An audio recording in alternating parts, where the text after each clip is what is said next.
and her long, pale arms are crisscrossed with ugly, shiny red burn scars. "I'll put you with Blue," Heather says, for the benefit of the whole bus, which is on the edge of mutiny at this apparition from prison folklore. "You two Class A's can chat." The completely silent bus erupts into hissed whispers at this. "Class A? Blue hair is a Class A? They can't be in here with us!" Correctional officers are never supposed to reveal our Wiley Stanton Index classification. If other inmates find out you're a Class A, it's a death sentence. Though I've been lucky enough to spend most of my incarceration in a single concrete cell in diagnostics, in my few brushes with General Pop, I've kept my head diligently down. But with these words, my cover is blown. Although where we're going, I guess it won't matter. Nobody folds her tall frame into the brown vinyl bench beside me. Her broad shoulders pressed against mine, so close I can see the loose threads blown by the slow, ragged breath through the hole cut in her ski mask. Officer Heather's hands shake as she fastens her in. And then, in a sly gesture as she turns to go, Officer Heather plucks off Nobody's ski mask. Nobody rockets forward, howling, shaking her bleached blonde hair over her face, which is a blur of hot pink in my peripheral vision. And the entire bus gasps as one. "What are you doing? Give it back!" I yell. "No non-regulation clothing during transfer," Officer Heather barks, fleeing up front. Nobody whimpers like a kicked dog as she strains to cover whatever is left of her face with her scarred hands. But her cuffs are too short and she can't reach. I look away and see the man who's just boarded the bus. The same man who met me in a holding cell in the bowels of Bellwood this morning. "Dave!" I scream to be heard over the wild girl beside me. "Dave, can't she keep her hat?"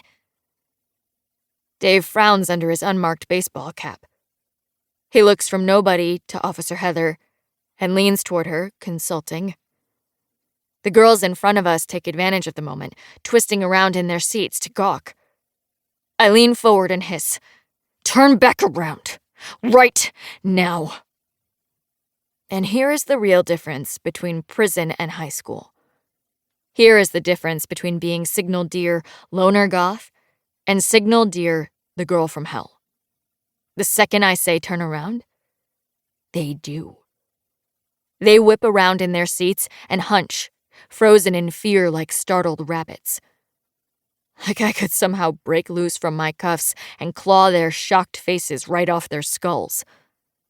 Because I'm a Class A, and who knows what I can do. The brakes shriek and sigh as the bus rumbles into gear, and I turn toward the window as much as my restraints allow, to give Nobody some privacy. Still, her pain is inescapable, as is her harsh chemical smell, which gets stronger as she rocks back and forth, back and forth. They must hose her down with antiseptic instead of letting her shower. Might as well get used to it, though. Because if Nobody is the other Class A, then we're headed for the same place. Dave described it as a brand new program for young Class A's when I met him this morning.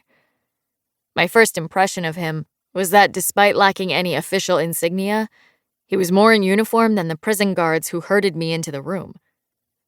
He was calmly cycling through calls on something like an Apple Watch as they cuffed me to the table and withdrew. I could hear him say, "Affirmative," before he pulled his sleeve over the gadget and fixed me with an appraising stare. When I'd asked if he was there for my appeal, he threw back his head and laughed. "You tested Class A on the Wiley Stanton, and you plan to appeal." In case you haven't been in prison recently, the Wiley Stanton is a profiling algorithm run on everyone convicted of a felony now. Sort of like a personality quiz. Which kind of criminal are you? Except you don't have to answer any questions.